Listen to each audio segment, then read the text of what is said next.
Olá, sejam todos muito bem-vindos, sejam todos muito bem-vindas ao nosso 10º episódio da Maratona Suture Comigo.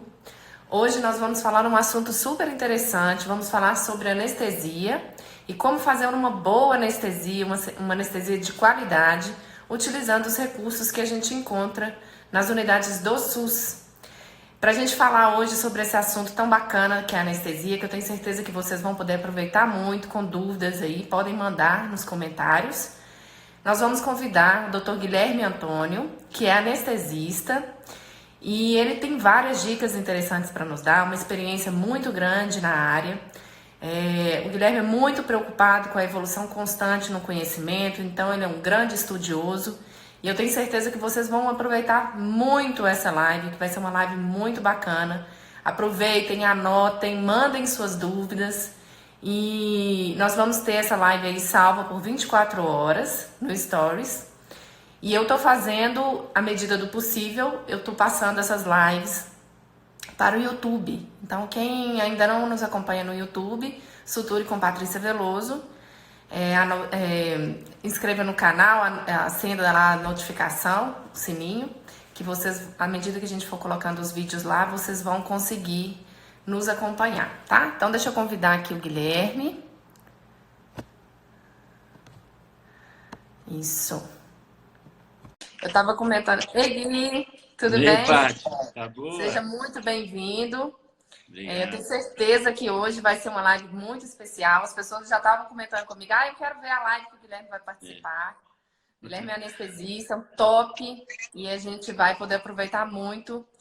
E eu estava falando aqui mais cedo com o Guilherme que a internet nossa tá muito ruim, né, Gui? Tá todo Tá, mundo aí nossa, usando, tá todo todo mundo mundo aí usando, usando a né? internet para poder fazer live, É. para poder fazer suas coisas. Mas ficar reclamando de internet ruim é igual ficar reclamando de instrumental ruim, não resolve a situação nenhuma. Então a gente vai É fazer o possível corretíssimo. aqui. Se tiver alguma conexão que cair, alguma coisa, a gente retorna e vamos aproveitar o máximo possível. Gui, eu coloquei esse tema falando sobre como fazer uma boa anestesia no SUS, justamente porque a grande maioria dos serviços onde as pessoas vão ter a oportunidade de trabalhar está relacionado aí com o Sistema Único de Saúde, né? E às Uhum. vezes as pessoas acreditam que elas não vão ter oportunidade de fazer um procedimento de qualidade se elas não estiverem inseridas num hospital particular. Eu queria que você falasse para mim, assim, da sua experiência. Você tem experiência em hospitais aí de diversos padrões, né? Dos mais simples aos mais evoluídos, aos mais bem montados, bem equipados. E queria que você me pontuasse alguma coisa em relação a isso. Então tá, primeiramente te agradecer aí pelo convite, né? Eu que Seus agradeço. seguidores aí, todo mundo. Muito satisfeito de estar participando aqui com você, viu? Muito Que bom, honrado, na Gui. Fico verdade. feliz. Fico É. feliz. Respondendo a sua pergunta aí, né? Primeira aí que a gente vai ter. Na verdade, hoje, assim, a experiência que eu tenho, assim, de anestesia para plástica mesmo no SUS, eu tenho aqui em Diamantina, né? Lá em Belo Horizonte e também nos hospitais que eu andei em São Paulo, era mais a parte particular. Uhum, Lá a gente fazia mais a anestesia peridural, né? Que, por uhum, incrível que pareça, as clínicas elas tendem a economizar um pouco, né? Até o anestésico. Não é quer dizer que é uma anestesia mais barata que ela é pior, que ela é melhor, não. Assim, a técnica é diferente, né? Aqui no uhum, SUS, aqui hoje aqui na Santa Casa, a gente consegue fazer uma anestesia que eu que conheço o sírio-libanês não perde nada assim de anestésico e de monitorização para lá, entendeu? Então uhum, hoje nós temos aqui as bombas de infusão, né, venosas, a monitorização, né, de consciência de profundidade, né, anestésica, vídeo laringo, manta térmica, né? Então, uma coisa que até faltava muito em algumas clínicas assim, aqui em Diamantina, por incrível que pareça, e também por a qualidade que você também busca com seus pacientes também, né? A gente mantém o nível, para mim, acho que não perde nada para o hospital assim de grande categoria também. Mas é claro que a gente pode economizar muita coisa também, né? Por ser SUS, quando você anestesia, igual a gente fez aqueles mutirões, você lembra? De Sim. orelhas Uhum. né? De a Orelha em otoplastia, né? abano, né? Uhum. Isso, a otoplastia lá. Então a gente fez sedação, anestesia local, foi bacana demais. E acho que a Santa Casa não teve muito gasto com isso. Na verdade, só benefícios, né? Uma coisa que eu queria que ficasse muito clara, principalmente para os acadêmicos que nos acompanham, é que, eventualmente, eles acreditam que para fazer um procedimento de qualidade, eles vão precisar de muito material diferente, de muita coisa inacessível, né? E a boa notícia que eu queria deixar para eles é que, por exemplo, para fazer os pequenos procedimentos a nível ambulatorial, eles vão precisar de muito pouco, muito Muito pouco. pouco. Né? Então, Exatamente. hoje, a grande maioria dos procedimentos, a gente usa para fazer anestesia local a lidocaína, que é Sim. um anestésico amplamente disponível. O custo dele para as instituições é baixíssimo, né? E a gente tem realmente uma distribuição aí muito homogênea aí da lidocaína na grande maioria dos centros de saúde, nos ambulatórios, nos pronto-atendimentos. Então, eles vão conseguir, com muita tranquilidade, oferecer aí um procedimento de qualidade, de eficiência, chamando atenção para alguns pequenos detalhes técnicos. A gente Sim. conversa durante a cirurgia, né, Gui, que existe anestesia local, por exemplo, onde você vai usar o mesmo produto, os mesmos materiais, os mesmos medicamentos, mas um paciente vai sentir mais dor na hora de anestesiar e o outro paciente vai sentir menos dor na hora de anestesiar. Então, assim, dá algumas dicas aí. O que você acha que pode ser feito na hora que a pessoa for fazer essa infiltração do anestésico local? Principalmente para quem está começando aí, ainda não tem muita experiência nessa parte de infiltração do anestésico, dá algumas dicas do que você acha que a pessoa pode fazer para que o paciente sinta menos dor e tenha uma experiência mais agradável com esse momento aí da anestesia local. Então, bacana. Então, vamos lá. Você falou da lidocaína aí, né? É um anestésico, né, local que a gente usa. A farmacologia dela é bloquear canais de sódio, né? Voltagem dependente. Então, ele é um anestésico que a principal coisa que a gente tem que saber justamente é a dosagem tóxica, né? Para você também não fazer uma quantidade enorme e intoxicar seu paciente. Perfeito. Mas eu vou falar justamente a experiência que eu vejo, inclusive, você fazendo com seus pacientes, né? O que dói menos, né? Você mesmo usa uma agulha muito fina, né? Mais fina que a de insulina, que é a sua lá. E é principalmente a quantidade e a velocidade com que você infiltra a pele, né? Isso tem muito a ver com a distensão, com a própria lidocaína mesmo, bloqueando a parte, né, dos nossos receptores, dos canais de sódio. Então, a velocidade e a quantidade que você faz, que as pessoas fazem, né, que é muito importante. Muitas vezes a pessoa quer anestesiar já de uma vez, né, aplica rápido, e tem horas que eu vejo assim com outras pessoas que eles nem esperam, né? O tempo de ação, né, Gui? O tempo de ação, a latência, né? Que tem muito a ver com a lipossolubilidade da droga, sabe? Você vai ver que tem drogas mais lipossolúveis que outras, né? Você tem a lidocaína, tem a ROP, tem a BUP. Então, tem muito a ver com isso também. Então, você tem que respeitar o tempo de latência, né? Esperar a anestesia pegar realmente. Não demora muito, né? Ainda mais a lidocaína, que é rápido, né? Mas tem que Geralmente 1 a 2 esperar. minutos no máximo, né, Gui? No máximo, no máximo. Anestesia local, né? Até na peridural, que demora um pouquinho, quando a anestesista mesmo faz, ela demora uns 10 minutos, mas é bem menos do que as outras. Mas eu acho que é a velocidade de infiltrar e a quantidade, a agulha que for usar também é muito importante. Uma coisa que eu vejo você fazendo muito é tranquilizando o paciente, né? Isso ajuda, por mais que o paciente esteja sedado, sabe? Ajuda bastante. Eu já vi algumas anestesias puramente locais suas, né? Sem sedação, sem nada. Então, você tranquilizar o paciente, a gente sabe que existem as vias de dor, né? Sim, O paciente mais ansioso, mais, né, deprimido, ansioso demais com a cirurgia, ele tende a sentir mais dor, né? tende a sentir Dor é mais dor, com certeza.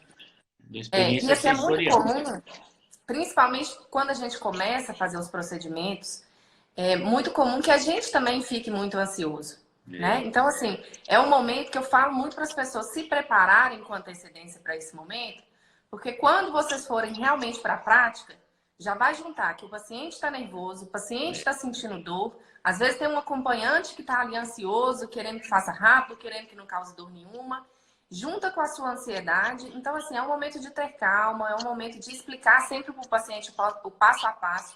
Olha, agora eu vou fazer isso, eu vou fazer aquilo. Fica tranquilo, se você sentir qualquer coisa, você me fala, a gente para o procedimento, melhora a anestesia. Então, isso sim, realmente faz com que a gente tenha um controle melhor na situação. Mostre para o paciente que você tem segurança naquilo que você está fazendo, que isso é super importante. E com certeza isso vai transcorrer melhor. Gui, com eu trouxe certeza. aqui Hum, algumas seringas para mostrar também para o pessoal, porque ótimo. faz diferença, né? Também a seringa que a gente Uhum. usa. Normalmente, gente, o que acontece? Essa aqui é uma seringa de 20 ml e a nossa imagem aqui fica espelhada, porque a imagem frontal no Instagram ela fica espelhada. Mas essa é uma seringa de 20. Essa aqui, ó, é uma seringa de 5 ml. E eu vou abrir aqui. Não vou abrir, não. Vou mostrar só na embalagem. Essa daqui é uma seringa de 1 ml. Então, vocês podem perceber, gente, que todas elas têm mais ou menos o mesmo tamanho, o mesmo comprimento. É muito pouca diferença de comprimento. E o que acontece? Normalmente, a gente tende a pedir uma seringa ou de 20 ml ou de 10 ml para fazer anestesia. E aí, qual que é o grande problema? Na hora que você vai fazer a infiltração, você não tem tanto controle do êmbolo com uma seringa tão grande assim. Então, acaba que você gasta muito anestésico, muitas vezes sem necessidade, vai infundir um volume grande que vai distender mais, isso vai causar dor, mais dor no paciente, e vai ter mais risco de intoxicar, porque você também está usando um volume maior devido à seringa que você escolheu. Então, uma dica que eu gosto também de dar para as pessoas é que procurem, quando for fazer seus procedimentos, e isso a gente encontra no SUS também, só que muitas vezes a gente esquece de pedir. Então, pergunta se tem seringa de 1 ml, de 3 ml, de 5 ml, porque se você tiver, com certeza você vai conseguir fazer o procedimento com menos risco de intoxicação, que é muito importante o que o Guilherme falou, e também causando menos dor para o paciente, né? Falar também da agulha. O Guilherme começou a falar aí, eu vou abrir aqui, vou falar das agulhas que a gente tem disponíveis no SUS. Então, essa, por exemplo, ó, essa agulha é super grande, geralmente ela é rosinha, é uma agulha 40 por 12, e a gente não deve fazer infiltração no paciente com uma agulha desse tipo. Isso aqui é a agulha para a gente aspirar o anestésico. Ela é muito calibrosa, causa muita dor para o paciente se você utilizar. Olha essa outra agulhinha aqui, ó, que é a agulha 13 por 4,5. Geralmente a gente fala que é a agulha de insulina. E a gente tem, em quase todos os serviços, a gente vai encontrar uma agulha como essa. E ela já é uma agulha que vai causar muito menos dor na hora de fazer essa infiltração. Então, acho que é bacana a gente chamar atenção para isso também, igual o Guilherme já tinha falado. E atentar também para o tipo pro tipo de penetração que você faz. Porque se você tem duas. Eu vou pegar aqui meu simulador de anestesia. Tem um simulador de anestesia aqui. Então é o seguinte: aqui no meio eu simulei uma lesão. Então vamos supor que a gente vai fazer uma biópsia excisional dessa lesão aqui. Ao redor de azul, eu simulei a exérese. Fazer uma exérese em elipse. Então, eu fiz o desenho em azul do que a gente vai fazer de retirada. E em vermelho, eu simulei aqui o que a gente vai fazer do bloqueio de campo. Então, gente, é muito interessante, porque quando vocês pegam no livro para explicar o bloqueio de campo, que é uma das técnicas de anestesia local, geralmente eles te falam para infiltrar a partir de duas extremidades. Infiltrar aqui direcionando para cá, aqui direcionando para cá. Então, você teve um ponto de introdução da agulha. E daqui para cá e daqui para cá. O que eu falo muito com meus alunos? Gente, vamos ter cuidado com o seguinte: Se eu posso ter só o primeiro ponto de estímulo doloroso, por que que eu vou fazer dois? Então, se eu anestesiei aqui, direcionei para cá, anestesiei aqui, direcionei para cá, quando eu vier anestesiar aqui, aqui não está anestesiado. O paciente vai sentir dor. Então, o mais interessante é que ele venha daqui, vá para cá, vem daqui, vai para cá, e depois ele introduz a agulha aqui, ó. E aí ele complementa para cá, depois aqui complementa para cá, que já está anestesiado. Então, é outra dica que a gente pode dar, que ele vai ter um ponto só de estímulo doloroso, ao invés de ter vários, né? Uma dica rápida. Gui, eu recebi um artigo que você mandou. Foi. Falando sobre a emulsão lipídica. Sensacional o artigo. Eu queria que você explicasse um pouquinho. Daqui a pouquinho eu vou começar a responder. Nós vamos começar a responder a dúvidas de vocês. Estou vendo aí que vocês já estão mandando algumas perguntas. Mas só para a gente não se dispersar muito, para completar essa questão aí de falar sobre a dose tóxica do anestésico e o que a gente poderia fazer. Primeiro, quais são os sintomas mais comuns de um paciente? Como que você identifica que o paciente está apresentando sinais de intoxicação pelo anestésico? E o que a gente poderia utilizar? Como que a gente poderia reverter isso? Então, vamos lá. Igual eu falei, né, muito importante a gente conhecer, né, as dosagens tóxicas, né, para a gente justamente não intoxicar o doente, né, o nosso paciente, né. Então, geralmente, existem algumas diferenças entre alguns livros, né, mas é mais ou menos assim, lidocaína sem vaso, de 3 a 5 ml, com vaso, né? Sem vaso, de 3 a 5 ml, miligramas por quilo, e com vaso chega a ser de 7 a 10 miligramas por quilo. Então, você tem que ver a concentração da lidocaína que você está usando. Se é 1%, 2%, né? Aí é miligrama por quilo. A BUP, geralmente, BUP-HOP é mais ou menos parecido. É 2,5, 3, tem alguns livros que falam até que é 4 miligramas por quilo. Né? Uhum. Claro que sempre que a BUP vacaína com vaso, ela pode chegar até um pouquinho a dosagem mais, né? Porque você está usando o vasopressor, que você deve falar depois, né?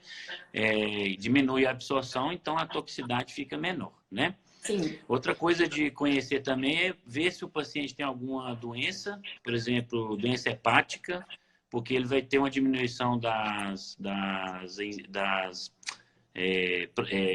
proteínas, né? Albumina e glicoproteína ácida, né? A GC1, e que elas carregam o anestésico local, né? E se não as tiverem, né, no corpo, como na doença hepática, cirrose ou qualquer outra coisa, aí o anestésico fica muito mais livre para se ligar ao neurônio, né? Ao axônio lá. Então, intoxica mais rápido. Gestantes, tem que tomar cuidado, né? Pacientes com insuficiência renal, com algum problema cardíaco, né? Que tem um problema de débito cardíaco. Então, tem que tomar muito cuidado com isso aí. Uhum. Como que você identifica um paciente que está intoxicado? Acho que uma das primeiras coisas que acontece é a fala fica um pouquinho mais lenta.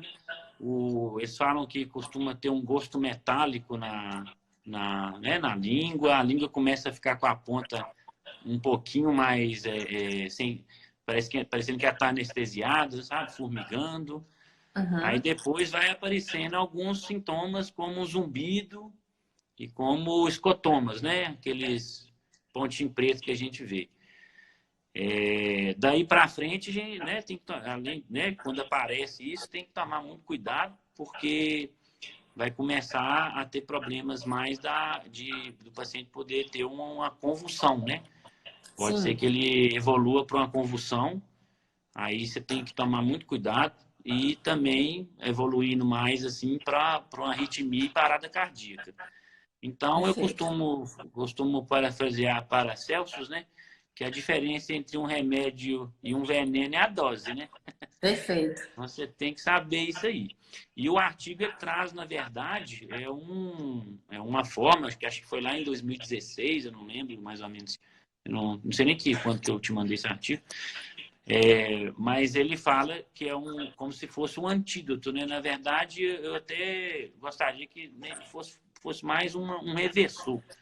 porque não Isso. chega a quebrar o anestésico A local, né? substância, né? Ele Isso, ele se impede a liga a entrada, né? ele e disponibiliza, né? Isso. Exatamente, impedindo a entrada dele na membrana, né? Uhum, E, na verdade, ele veio na nutrição parenteral, né? É uma emulsificação lipídica, né? Que ele uhum. liga ao anestésico e não deixa ele entrar. Então, o anestésico que já está lá, que já entrou, está intoxicado, ele não tira, não. Não tira. Mas ele É, evita com que você tenha, né, a piora do quadro aí, né? De um escotoma indo para uma convulsão, da convulsão indo para a parada, né? E isso. lembrar que a parada cardíaca para o anestésico local, se você não tiver esse hemolípide, né? A emulsificação Uhum. lipídica, você tem que ficar 1 hora massageando, né? Porque ele demora a sair da membrana axonal. Mas é só tomar cuidado, são drogas extremamente seguras, os pacientes podem ter Uhum. tranquilidade, seus alunos podem ter tranquilidade, né? O pessoal que está assistindo aí, que né, a gente mesmo, né, Paty? A gente nunca teve problema, você sempre faz É, isso aí. uma dica que eu queria dar é pelo seguinte: primeiro, normalmente a gente não vai ter disponível aí, na maioria das unidades, essa emulsão lipídica, né? E não é Exatamente. fácil também de trabalhar com ela. Não é fácil de trabalhar com ela. Existem também os riscos da infusão rápida dessas Sim, substâncias, exato. né? Elas geralmente são usadas em nutrição parenteral, elas são administradas bem devagarinho. E aí, quando a gente Exatamente. vai usar para intoxicação, a gente precisa usar em doses mais rápidas e isso aí tem seus potenciais riscos. Então, o que eu queria trazer, primeiro, eu vou disponibilizar, porque eu achei o artigo muito interessante. A hora que acabar a live aqui, eu vou disponibilizar a foto desse artigo para o pessoal, para que eles tenham acesso aí, conheçam, que eu achei super interessante. Mas o que eu acho mais importante é a gente reforçar as dicas para que eles não precisem de chegar a esse ponto. Porque se Esse chegar ponto, nesse né? ponto, primeiro, pode não resolver. Segundo, você pode não ter disponibilidade desses produtos aí. E terceiro, você pode ter consequências também do uso desses produtos, né? Então a gente tem que ficar muito atento de não precisar, de ficar atento para a qualidade da sua anestesia ali, para a sua sensibilidade na hora de calcular a sua dose do anestésico e não chegar a precisar. Então, o que eu queria falar como regra geral, depois eu vou ter, no dia 16, e queria até te convidar também, no dia 16, eu vou fazer um workshop que é parecido daquele molde do que eu fiz uns meses atrás, você acompanhou com a gente, mas Sim. esse é o workshop Suture, vai ser no dia 16 de abril, 21 horas. Lá eu falo direitinho como que calcula essa dose de anestésico, faço cálculo matemático para o pessoal acompanhar. Aqui Bacana. eu queria falar de maneira geral o seguinte.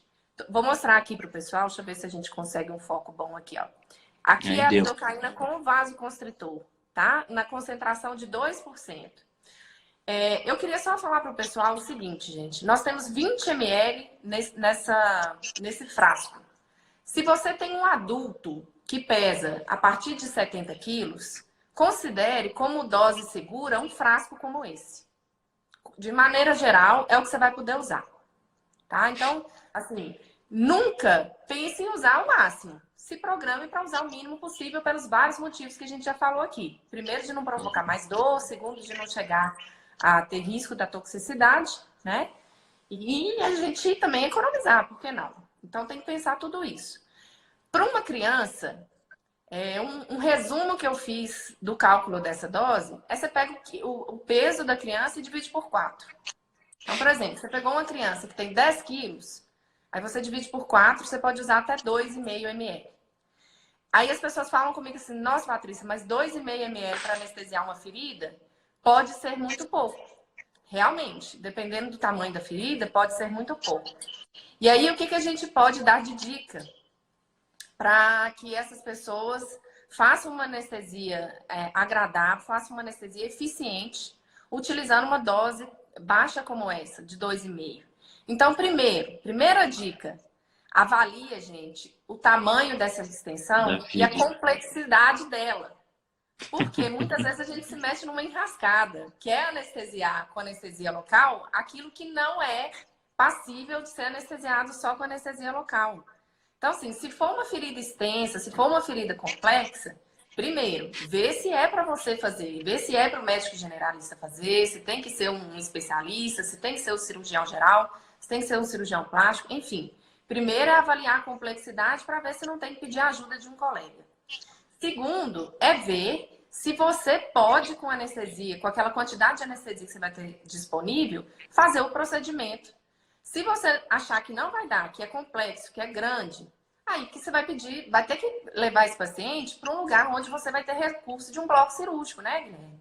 Sim, Onde a claro. pessoa vai fazer ou uma sedação para diminuir ali a dose que você vai usar do anestésico local, ou de repente um bloqueio de tronco, né? Se for no braço, por exemplo, às vezes vai fazer. Né? Fala aí algumas regiões, por exemplo. Se for... Tem os bloqueios que a gente faz, né? Justamente para evitar, né, que você tenha que fazer uma anestesia local, né, com muita quantidade. Então, você pode bloquear os nervos do membro, por exemplo. Né? A gente faz muito bloqueio de plexo, o interescaleno, né? Sempre guiado com ultrassom, que é outra segurança que a gente tem, justamente para a gente não injetar dentro de um vaso. Uhum. Antigamente fazia no choquinho, né? Que você ainda beliscava o nervo, né? Hoje a gente faz olhando o nervo, olhando o ultrassom e chegando perto dele, sem furar ele. Sim. Então existe o jeito de fazer o bloqueio de plexo aqui no pescoço, na axila, né? Para anestesiar o membro. A mesma coisa acontece na parte de baixo, né? Você pode fazer hack, a hack anestesia, uma peridural, que você está indo bem. Tem como bloquear, eu costumo falar, ainda mais eu que sou um entusiasta, né, da anestesia regional, né, que eu gosto muito de fazer com ultrassom, tem como você bloquear quase todos os nervos do corpo, sabe? Desde que você saiba a coisa primordial que foi na nossa faculdade, né, que é a anatomia. Você sabendo a anatomia, você vai saber identificar, né, mexer um pouco com ultrassom, sabendo manusear os anestésicos locais, você tem como bloquear. Então, eles costumam falar que o cirurgião tem que saber muito anatomia, eu também falo que o anestesista também tem que saber. Também tem. Mas se a gente puder deixar essa dica aí, todos os médicos devem saber muito bem anatomia. Todos os médicos, na verdade, né? Porque anestesista, eles falam, para que anestesista tem que saber anatomia? Na verdade, tem que saber muito, né? Sim, e aí evita que você faça, né, uma infusão muito grande, né? Então, você realmente, o que você falou, eu já passei aperto também não aqui em Diamantina, né, com outras pessoas assim, justamente por não calculou direito a dose, o tamanho da ferida e aí a gente teve que mudar a anestesia, realmente converter numa geral, justamente para não intoxicar o doente. Então, é importante. E o problema é que nesse caso ainda tinha a segurança porque estava num centro onde tinha um anestesista, tinha um bloco cirúrgico. Se não tiver, nossa. O risco é que essas pessoas eventualmente vão fazer isso a nível ambulatorial, num pronto atendimento, num local onde que eventualmente não vai ter nem na cidade. A gente sabe que tem cidades que não têm disponibilidade, às vezes até de um bloco cirúrgico, pequenos centros. Nem de anestesista.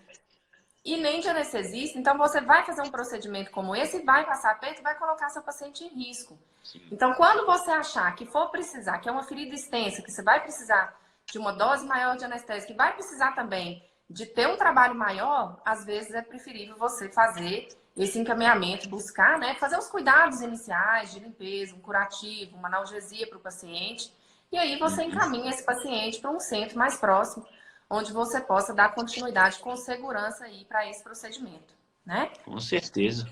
Tá bem muito falado. Bem. O tempo voa. Já fomos de 30 minutos de live. Nossas lives Paty, são programadas. Deixa eu te falar uma coisa. Não sei se você viu uma coisa nova assim. Talvez vai chegar os seus alunos aí na hora que eles estiverem acabando a residência ou quando estiver já dando plantão. Mas está chegando aí no mundo aí uma coisa que chama anestésico local lipossomial. Eu não sei se eu te falei isso. É uma coisa nova aí, que tem uns 2 anos, mais ou menos, 1 ano. Lá nos Estados Unidos já está tendo, né? A bupivacaína, lipossomial. O que é isso? O anestésico ele fica dentro dos lipossomos, então ele vai sendo liberado devagar. E isso, o que eles estão vendo lá? A analgesia está sendo extremamente prolongada, dependendo, claro que vai ser casos que vão usar isso, né? Tem até fala de dias, né? E a toxicidade é mínima, porque por ele estar coberto, né? Dentro do lipossomo. Exato. Aí, então, acho que vai ser uma realidade da gente no futuro aí. Fica uma dica aí que nessa live aqui a gente falou sobre isso. Legal. A gente tem que ficar antenado aí nessas novidades. Porque, com certeza, são procedimentos, vão ser procedimentos que, quando demandar uma dose maior ou um tempo maior de duração, porque também tem isso. Às Sim. vezes, se é um procedimento que vai durar muito tempo, a gente tem que ficar Uhum. reforçando a dose de anestésico, Exato. né? Então, assim, a gente tem que ficar Exato. atento para essas Aumentando novidades. sedação, né? Tal. Isso é um É, procedimento muito. Eu pensei muito, foi até no transplante capilar também. Você vai ter uma sim, analgesia muito melhor. Eu vou talvez usar uma sedação. A gente já usa pouco, mas talvez eu usar bem menos. Então a coisa e o vai mudando aí, interessante sabe? é muito legal, inclusive, você falar sobre isso, porque o interessante é o seguinte: quando chegam essas doses, essas drogas novas, essas novidades assim, no nosso país, a gente costuma ter uma dificuldade de acesso pelo preço, né? Uhum. Então, normalmente essas drogas chegam muito caras, igual é o caso do Precedex, que a gente Sim. usa muito nessas sedações aí mais, né, mais prolongada, que é um medicamento sensacional para sedação, que ele faz a sedação e também a analgesia. Mas Exatamente. chegou muito caro aqui no Brasil, né? Durante Chegou. muito tempo foi muito complicado, assim, o uso foi mais restrito devido a esse preço. Hoje já Sim. não é assim, a gente já tem uma disponibilidade melhor e na maioria dos lugares onde a gente vai trabalhar em bloco cirúrgico, você já tem disponibilidade dessa droga por um custo Sim. já acessível. Então a gente fica antenado nessas novidades, porque apesar de dificilmente a gente ter acesso a esses medicamentos na maioria das unidades que atendem SUS, as unidades mais básicas, você tem que ficar atento porque, Uhum. eventualmente, quando tiver mais para frente, quando tiver passado um certo tempo, já vai ficar disponível e, às vezes, a gente Sim. deixa de usar por não conhecer. Eu falo muito É. isso para os alunos. Às vezes, a gente não usa um medicamento, ou não usa uma seringa, não usa uma agulha, não é porque não tem disponível ali no SUS. Às vezes, é porque a gente não sabe que tem e não sabe Exatamente. nem pedir. Né? Então, tem que conhecer aquilo que a gente tem de disponibilidade. Muito legal a dica. É. Deixa eu correr o olho aqui para ver Vai se tem lá. alguma pergunta. Muito legal hoje a participação das pessoas. Todo mundo interessado em ver o Dr. Guilherme falando sobre o que ele mais ama, que é a anestesia. Eu gosto. Vi ali a Maíra, que trabalha com a gente no bloco. Uma super querida e está ali nos acompanhando. O Hugo, que falou que vinha nos acompanhar também.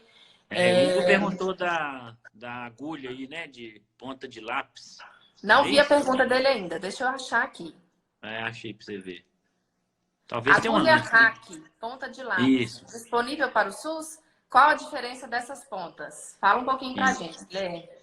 Você tem os tipos de agulha, né? De hack, assim, que a hack anestesia é uma anestesia que a gente faz nas costas, né? E ela é usada muito na cesariana. Tem gente que faz para lipo, tem gente que faz para hérnias, né? Uhum. Um monte de indicação, né? Mas o que ele deve estar perguntando que é porque a agulha, ela tem a ponta dela, ela tem vários tipos de formatos, né?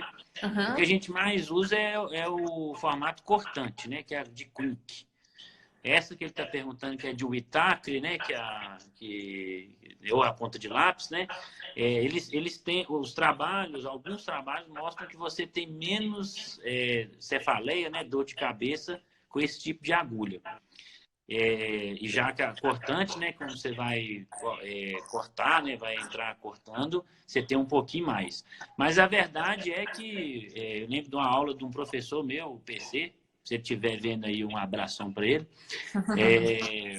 Mas ele falava que tem uma foto da microscopia eletrônica e fala que a dura mater é toda emaranhada, né? Ela não é Sim, aquela coisa bonitinha. Então, do jeito que você vai colocar, você vai cortar ela do mesmo jeito e vai provocar, né? Tem que provocar a saída do líquido, né? Para fazer a hack. Então, costuma ter as mesmas incidências de cefaleia. Ainda tem um problema ainda de ponta de lápis. Muitas vezes, por ela não ser cortante, você fica fazendo vários furos. Aí, em vez de você fazer um furo só, você faz três faz para vários. fazer a mesma, né, Sim. anestesia. Então, E ela é agora, mais cara? ela é mais cara também, mas tem ela no SUS. Aqui no Hospital Nossa Senhora tem ela lá. Ah, O tá. Gênison e o Luiz Costa, o Aurélio lá e o Rodrigo que estão lá, eles usam. Mas eu tenho conversado muito com o Gênesis e o Luiz Costa, eles não veem muita diferença nisso, não. Ainda mais quando a coluna é um pouco mais difícil de fazer.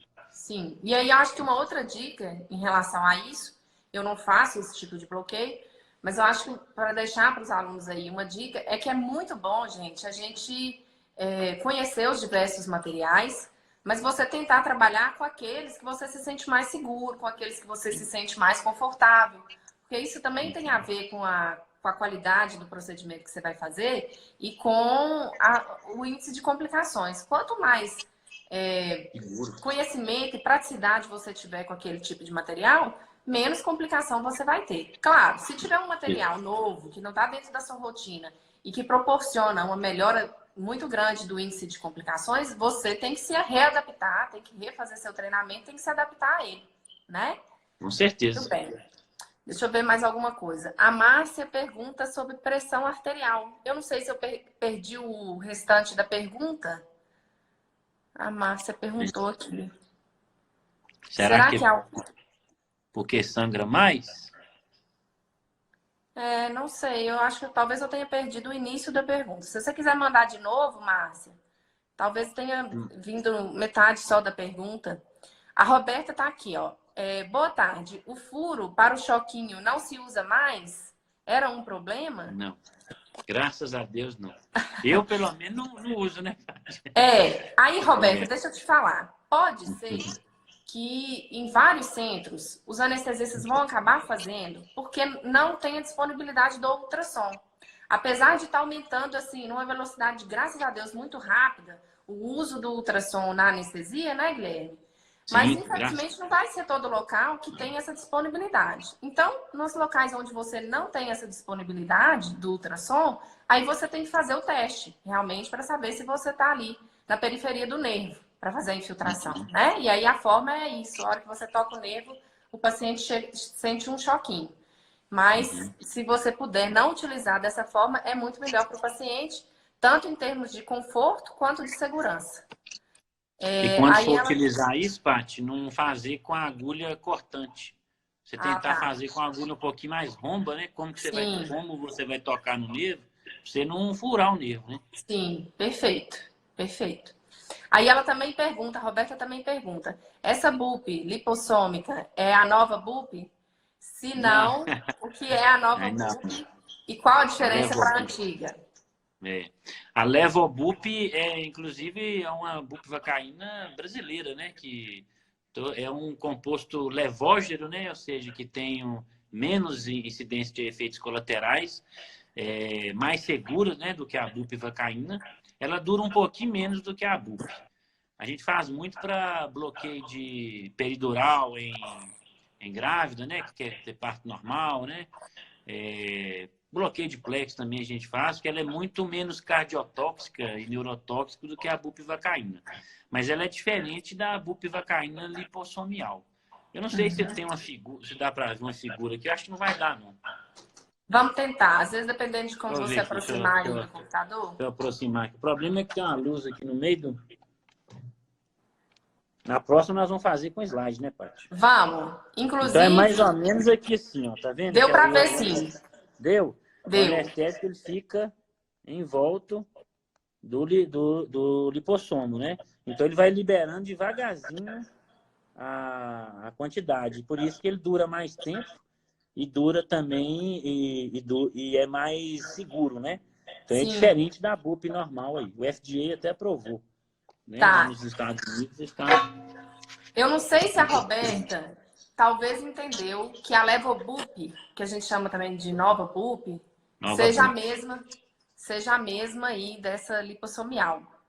Porque a Levobup, que é uma BUP já mais evoluída, que a gente tem disponibilidade no Brasil, né? A gente tem disponibilidade aqui da Levobup. Mas ainda não tem uma disponibilidade. Descoberta brasileira, inclusive. E aí, ó, pois é, foi descoberta por um brasileiro. Então, a Levobup que a gente mulher, tem aqui... Simone. Essa lipossomial a gente ainda não tem, né? Não, acho que só para ficar... E aí o Thiago pergunta aqui, ó, qual o potencial da bupivacaína lipossomial no tratamento de dores crônicas? O que está liberado lá nos Estados Unidos, até onde eu sei também, né? É bom até conversar com um anestesista americano, né? Mas era só para uso infiltrativo. Ainda não... A gente escutou até falando sobre anestésico local com Isso é nanotecnologia, né?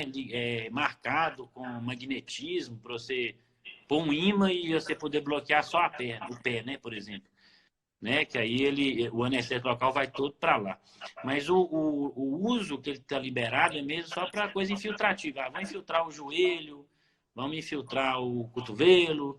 Não é um uso generalizado, não. Vai fazer um bloqueio de neuroeixo com lipossomial, isso não tem, não. Pelo menos até onde eu sei, sabe? Muito bom, muito bom Filtrativo. ter essa sacada aí, viu? E tô lendo o comentário do Arley aqui, ó. Manda um abraço pra galera do Bloco Cirúrgico que tá acompanhando a live. Tá todo mundo assistindo lá, viu, Paty? Um abraço aí pra todo mundo. Que eu não legal. vou falar cada um. Eu não Olha, vou falar cada um, porque senão esquece a gente fica com ciúme. Um abração pra vocês aí. É melhor falar um abraço geral para não dar ciúme.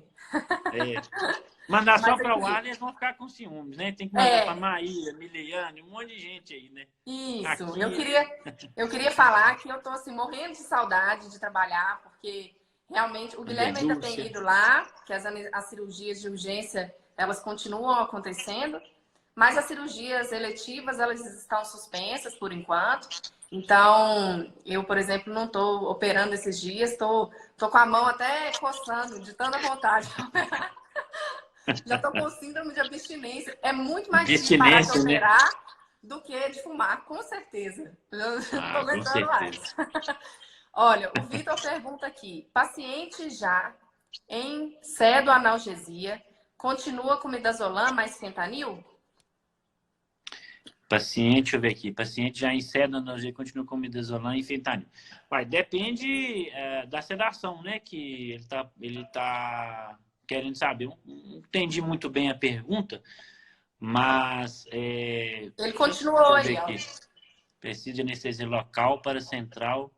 Não, acho que eu entendi. Se o paciente está anestesiado, vamos supor anestesia geral aí, ele precisa tomar anestesia local para fazer um central ou para fazer um dreno de tórax. Se você pretende estubar esse paciente, né, e for um acesso difícil, aí é bom você fazer um bloqueio até com um anestésico que dure mais, né, que a ropivacaína. Um bloqueio que eu falo, uma infiltração, né? Uma infiltração. Isso. Aí, porque aí ele estuba sem a dor da picada mesmo que aconteceu, né? O do dreno de tórax mesmo dói muito, né? Eu acho que é interessante você fazer uma regional. Até para sedar mesmo, deixar o paciente com menos sedação. Você não pesar muito. Aí você minimiza a dose do sedativo que você vai utilizar ao fazer a infiltração local. Exatamente. E vai permitir um conforto no pós-operatório, uma analgesia no pós-operatório. O Vitor respondeu, é isso mesmo. É isso mesmo que era a dúvida dele. Isso. Mas se não for estubar, Paty, se for uma coisa menor, então acho que não precisa fazer, não. Um central, que você está fazendo contração. Sim. Laires pergunta, parabéns, excelentes profissionais. Obrigada. Obrigada, muito legal esse feedback aí. O Vitor pergunta, paciente já em ambiente de CTI ou na sala vermelha, entubado no caso? Então era essa mesma pergunta. Isso que o Guilherme falou mesmo, né? Se você, dependendo, por exemplo, dreno de tórax, eu acho que é sempre legal, porque realmente ali... É sempre legal. É muito doloroso. Por mais que fique entubado várias vezes, mas o estímulo ali eu costumo falar que é uma facada, né? Então dói demais. Então vale a pena. Dependendo do que for, se for uma coisa mais superficial, se for, por exemplo, um acesso central, eu não veria necessidade. Acho que também não vejo, não. Né? Porque o estímulo doloroso é bem menor. E já está anestesiado? Eu não veria essa necessidade. Também vai depender de cada situação, de cada procedimento que você pretende fazer. Com certeza. A gente tinha recebido também uma pergunta que eu vou colocar aqui, ó, do Isaac. A anestesia pode, de alguma maneira, interferir no resultado da cicatrização? Eu fiquei tentando entender, assim, se poderia, de alguma forma. Eu não vejo. Será que é local? Acredito que sim. Local? Eu fiquei tentando... Olha, de maneira geral, a resposta é não, né? Eu acho que a resposta aí, de maneira geral, é não. Mas eu vou falar... A não ser que você coloque muito vasopressor, muita quantidade, a coisa isquemia, alguma coisa lá que você fez, né? Para nutrição da pele, né? Mas eu vou te falar uma verdade. Mas é muito O vasoconstritor, ele tem um efeito teórico em relação à necrose muito relatado, mas muito pouco na prática. Na prática, Então, muito pouco. inclusive, quando a gente vai fazer bloqueios digitais, isso aqui, para quem estiver nos acompanhando, estiver em véspera de prova de residência, por exemplo, tem que ter muito cuidado com a alternativa que for marcar. Porque se você for fazer uma anestesia local, loco-regional, de extremidades, então dedos, nariz, enfim, extremidades, você não está autorizado a colocar vasoconstritor. Mas na prática, a gente utiliza mesmo em extremidades e o índice de complicação é baixíssimo. Então, isso é muito mais teórico, inclusive, do que prático.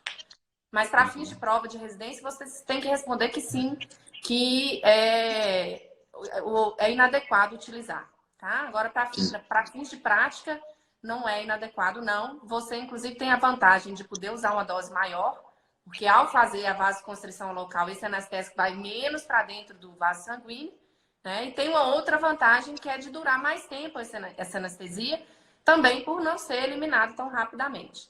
Então, na maioria das vezes, a gente opta por usar o anestésico com vasoconstritor. Na grande maioria das vezes, na anestesia local, a gente vai usar com vasoconstritor e não raras vezes a gente vai, inclusive, aumentar a concentração desse vasoconstritor. Constritor. Né? Então, assim, para a prática, tenta usar mais o anestésico com vasoconstritor. Deixa eu ver aqui, a Roberta também pergunta, por qual motivo uma mesma dose que um dia já teve efeito bom em um paciente passa a ser insuficiente? Não houve surgimento de comorbidades. Existe uma coisa, principalmente as drogas, né, anestésica em si, que chama taquilaxia, né? Você sempre tem que fazer uma dosagem maior para ter um mesmo efeito, né? O anestésico local, ele também funciona assim. Agora, se for uma situação, vamos supor que ela fez uma dosagem ano retrasado, foi a mesma dosagem, esse ano fez e não deu certo. O que pode estar acontecendo, né? Eu costumo falar, e eu vejo muito isso, Paty, por isso que quando eu vou pegar um acesso do paciente, eu adoro quando você põe a mão, né? Você pega na mão dela do outro lado, que é justamente deixar mais tranquilos. Os pacientes que estão mais ansiosos, que estão num estado até de depressão, alguma coisa assim, eles, né, pela via paleoespinotalâmica, que tem a ver com o sistema límbico e tal, eles tendem a sentir mais dor, né? Que dor é uma experiência, né, sensorial. A dor em mim é diferente da dor em você, né? Talvez eu sinta mais dor aqui do que você possa sentir aí. Então, é uma experiência, né, sensorial de cada um. Então, dependendo do estado também que a pessoa está, a gente vê, né, paciente mais ansiosa sentindo mais dor. Então, eu acho que tem muito a ver isso, né? Além disso, tem a taquilaxia dos anestésicos, né? Eu gosto muito de explicar para o paciente o seguinte, tem essa questão da experiência, e aí você vai falar para o paciente, inclusive, experiência na mesma pessoa em situações diferentes. Por exemplo, você pisa no pé da pessoa durante uma festa, no aniversário dela, em que ela está feliz, em que ela está curtindo ali com os amigos, sem ter ingerido álcool, nada. Ela vai ter uma experiência sensorial de dor. Você faz o mesmo estímulo, você pisa no pé dela com a mesma intensidade, com o mesmo calçado, ela também está com o mesmo calçado, num dia em que ela acabou de ter uma notícia ruim, ou que ela tem um outro problema, ou que ela está num pronto atendimento, esperando um atendimento para alguma coisa. Esse estímulo vai levar para ela vai ter uma experiência sensorial da dor diferente. Então é legal vocês explicarem isso para o paciente. E, inclusive, por isso que é bom a gente também sempre acalmar o paciente, sempre deixar atentar o ambiente onde o paciente está fazendo esse procedimento, principalmente quando ele estiver acordado, deixar esse ambiente o mais calmo possível, evitar de ficar discutindo com outros profissionais ali durante aquele procedimento, principalmente naquele momento onde que o paciente ainda não está sedado, ou eventualmente ele nem vai ser sedado, está num pronto atendimento, vai fazer uma sutura ali. Então, você tem que permitir o ambiente mais tranquilo possível e explicar o passo a passo para esse paciente. Eu não sei se isso responde à sua pergunta, essas duas respostas, mas provavelmente tem a ver com alguma delas mesmo. Deixa eu ver o que é mais aqui. O Fábio. Vi chefes na residência fazendo lidocaína com vasoconstritor em bloqueios digitais sem problemas. Perfeito, Fábio. É muito complicado a gente fazer procedimentos em extremidade que sangra muito, regiões muito irrigadas. Então, por exemplo, todas elas, nariz, dedos, são muito irrigadas. E aí você, às vezes, tem comprometimento do procedimento pelo sangramento e o risco realmente dessas complicações ligadas à isquemia e necrose é muitíssimo raro. Mas vamos reforçar, para questões de prova, vocês têm que deixar isso aí muito tranquilo, que tem que responder que não pode usar, tá? Mas na vida real vocês vão usar. Deixa eu ver uma outra aqui. O Gabriel pergunta: só pode ser aplicada via injeção? Não dá para ser de uso tópico? Perfeito, essa pergunta é excelente. Olha só, a anestesia, os anestésicos, eles têm a disponibilidade em creme, em gel, e a gente só tem uma questão que para procedimentos invasivos, a gente não tem eficácia com esse tipo de apresentação. Então, a gente usa, por exemplo, anestesia, a lidocaína em gel. A gente utiliza, por exemplo, para diminuir o estímulo doloroso quando vai passar uma sonda vesical, né? Sim. Você não está fazendo incisão, você vai fazer um procedimento que tem um estímulo doloroso, mas não tem uma incisão, não tem passagem de uma agulha ali, como é uma sutura, por exemplo. Então, para procedimentos mais invasivos, como é o caso das suturas, são procedimentos que precisam de, no mínimo, uma anestesia infiltrativa. Tá? Para esse tipo de procedimento, não dá, infelizmente, para a gente fazer com um creme ou uma pomada. A gente não tem hoje ainda disponibilidade de nenhum desses anestésicos numa apresentação que realmente cause proporcione um bloqueio anestésico, analgésico aí, suficiente para esse tipo de procedimento. Você pode sim utilizar esses cremes, essas pomadas, para fazer uma pré-analgesia. Aí você passa ali 20, 30 minutos antes, deixa agindo, e aí depois você vem com a anestesia infiltrativa. Aí vai diminuir o estímulo doloroso da anestesia infiltrativa. Mas para fazer o procedimento ali invasivo, não. Mandar um abraço Trabalhei alguns. Mandar um abraço para a Lu, que me ajuda nas cirurgias, está nos acompanhando ali, ó. Tá ali nos acompanhando, mandou um joinha ali para gente mandar um beijo para ela. E o Fábio pergunta também, ó, tinha um chefe da cirurgia de mão que usava essa mistura de soluções. Deixa eu ver qual que é a mistura que ele sugeriu aqui, ó. Lidocaína 2%, com bicarbonato, adrenalina e água destilada. A gente utiliza, sim, o bicarbonato, ele vai tentar colocar a solução no pH mais parecido com o do sangue, né? Com isso, a gente diminui o estímulo doloroso durante a infiltração e pode também aumentar um pouquinho o tempo de duração do efeito do anestésico. E a única coisa que eu costumo fazer de diferente, eu uso muito pouco o bicarbonato, mas sei que tem algumas pessoas que usam e tem um efeito legal. E ao invés da água destilada, você pode usar o soro fisiológico. Uhum. Tem alguns, chamamos adjuvantes, né? Também anestesia, assim, né? Local, que você pode pôr sulfato de magnésio junto, você colocar neostigmina, ketamina. Então, cada um tem uma experiência. No caso aí, o bicarbonato é justamente o que você falou aí. É para aproximar realmente do pH e ele tiver uma ionização melhor, né, para fazer o bloqueio, né? A gente sabe que alguns locais que estão com infecção, né, que tem abscesso, não pega direito a infiltração, né?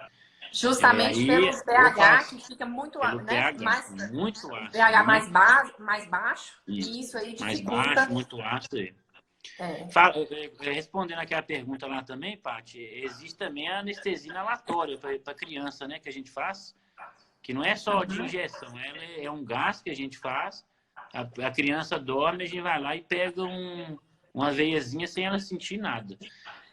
No adulto já é mais difícil de fazer isso, né? Então, isso é muito interessante, porque uma das grandes dificuldades que a gente tem é fazer uma anestesia local em criança. É muito difícil, gente. Por mais que você explique, por mais que você seja cuidadoso, eles não vão entender que depois que der uma picadinha não vai doer mais. Eles vão... Não tem jeito. Então, assim, se você tiver disponibilidade de fazer um procedimento com analgesia combinada, né? Então você faz a inalatória e depois faz a infiltrativa. Isso é o melhor dos cenários. É o cenário dos sonhos. Mas, infelizmente, não é a realidade, para 90% das situações onde a gente vai precisar desse procedimento, né?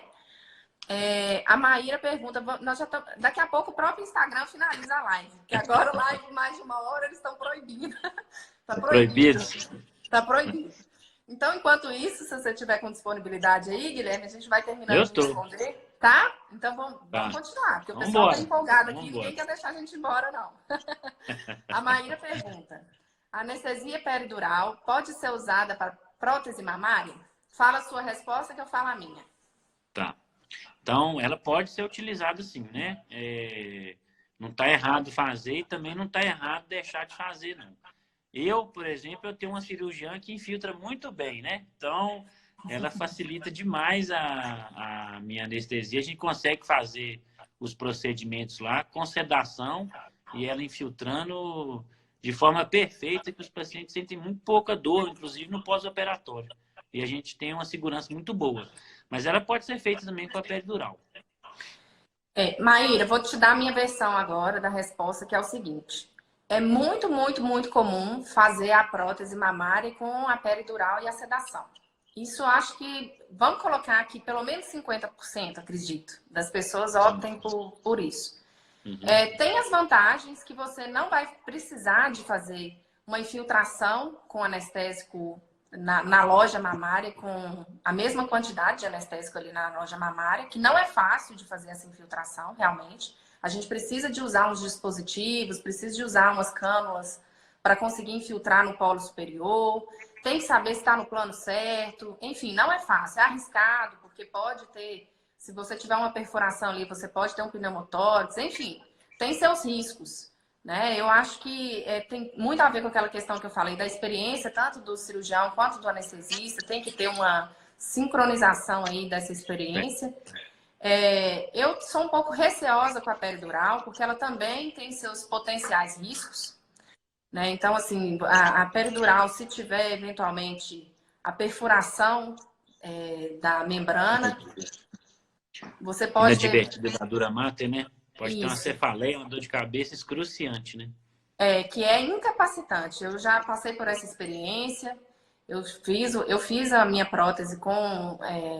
peridural e teve perfuração, e o pós-operatório foi traumatizante. Então, por uma experiência pessoal, inclusive, eu opto hoje por não fazer esse tipo aí de anestesia. Mas parem para raciocinar comigo, que eu não estou falando nem de certo nem de errado. Eu tenho uma opção, graças a Deus existem opções, que bom, e eu tenho optado pela local e sedação justamente por uma experiência traumática que eu tive. Entendeu? Mas não está errado. E quando funciona super bem, é muito legal, porque a analgesia no pós-operatório com a peridural é melhor. Isso é verdade. Então, tem suas vantagens aí. Deixa eu ver aqui. A Márcia pergunta, fala aqui, muito boa a disponibilidade de vocês para esclarecimentos. Parabéns, doutores. Márcia, eu agradeço, mas eu acho que nós ficamos devendo uma resposta para a sua pergunta.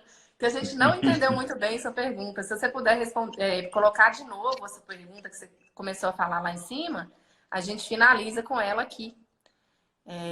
Eu acho que foi a única que a gente não conseguiu muito bem entender. Deixa eu te dar um tempinho, se você quiser repetir. A gente vai... já de antemão, eu queria te agradecer, viu, Guilherme, pela disponibilidade. Eu que agradeço aí pela oportunidade, falar que eu adoro trabalhar com você, né? Eu também. Diz que é perto dos bons que a gente fica melhor, né? Então, a recíproca é verdadeira. A recíproca é verdadeira. Às vezes as pessoas acham uma loucura a gente fazer os procedimentos que a gente faz no interior.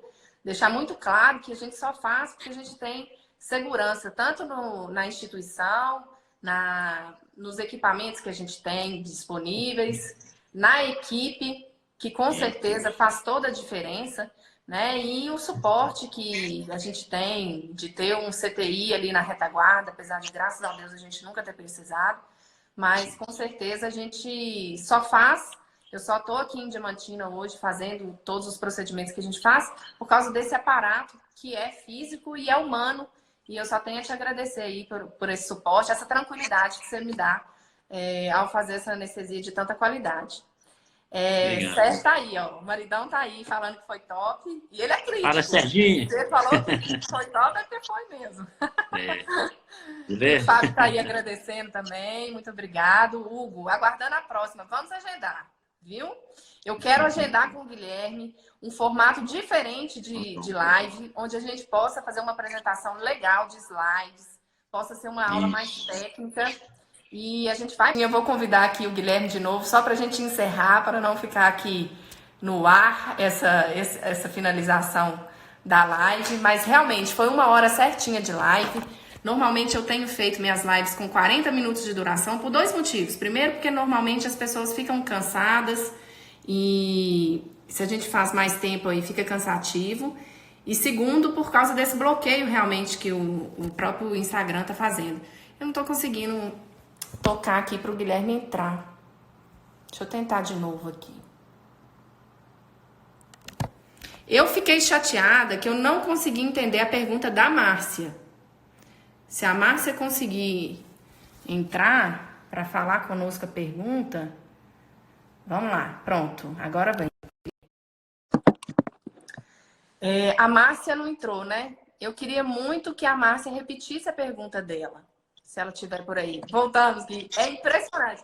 É 1 hora no É pé. 1 hora, O né? Instagram fala assim, ó, tá cheio de gente querendo fazer live, vai embora. Vocês já falaram que vocês iam falar.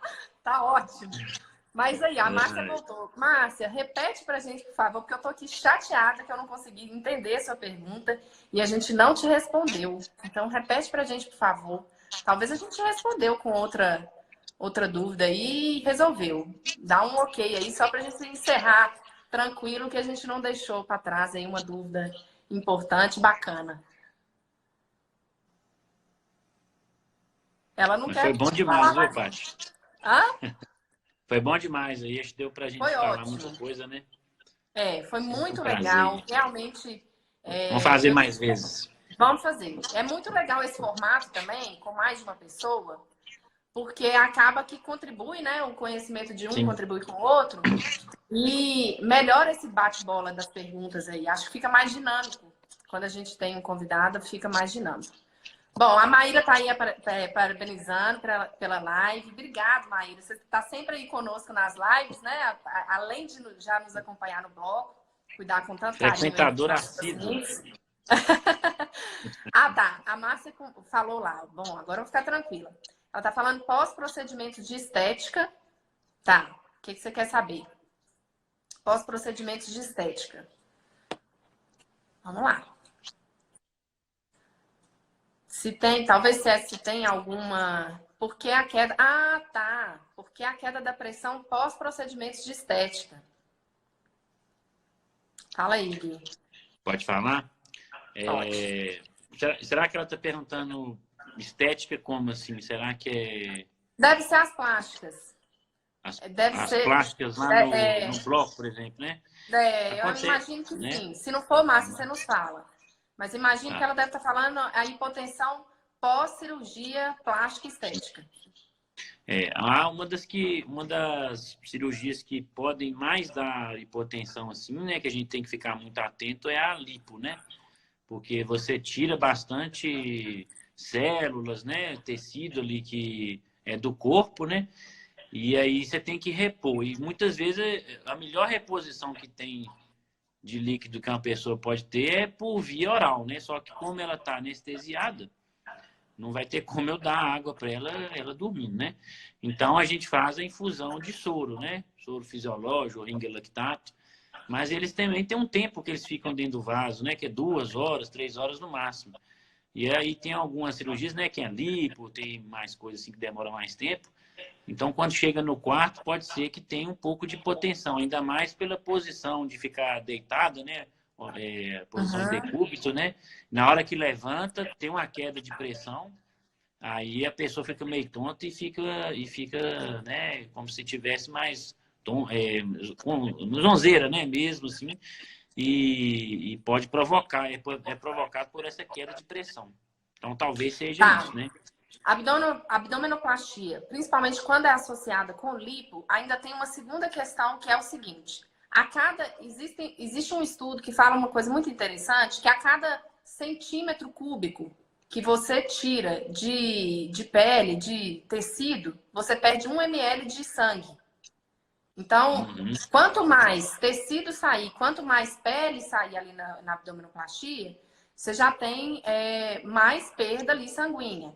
Além disso, a lipoaspiração, apesar da gente ter todo o cuidado, tem as técnicas para diminuir a ruptura ali de vasos, ainda assim você tem uma perda sanguínea também associada, né? Então, além dessa questão de já ter as perdas pelo procedimento em si, pelo tempo em si de cirurgia, você tem a questão relacionada ao tipo de cirurgia, com certeza. E uma outra coisa que eu queria chamar a atenção é para o tipo também de anestesia. Então, as anestesias que são a peridural e a raquianestesia, Pressão cai mais.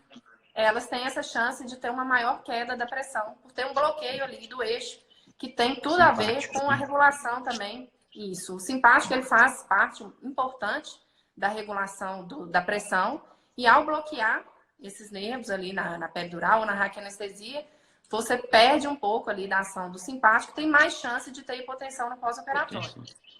Tudo bem. Muito bom, então é isso. Olha só, O Filipão aí. Doutor Felipe nos prestigiando, que legal. Seja bem-vindo, Felipe. Saudade de você. Brilhando, como sempre. Eu adoro sua página. Uma página super bacana. Quem não conhece a página do Felipe, entra lá, Semiologia Neurológica. Ele dá dicas sensacionais da parte de semiologia neurológica.